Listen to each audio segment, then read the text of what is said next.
शेतकऱ्यांचा कुणीही बाप असू शकत नाही.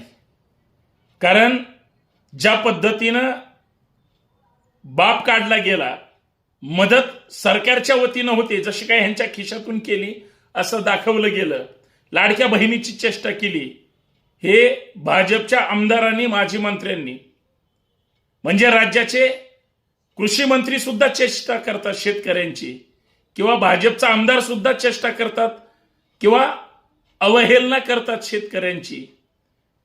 शेतकऱ्यांच्या अंगावरची कपडे, हातातले पैसे किंवा अंगावरचे कपडे हे मोदीजींनी दिलेत असं म्हणतात, आणि मग त्यांनाच शेतकऱ्यांचे मसीहा म्हणतात, सर्वश्रेष्ठ म्हणतात, बाप म्हणण्यापर्यंत मजल जाते. हे दुर्दैवी आहे. पण हाच आवाज जर सभागृहात उचलला तर तुम्ही निलंबन करता. म्हणजे तुमची लोक बोललीत वाईट, त्यांना तुम्ही पाठीशी घालणार. वारे धंदा.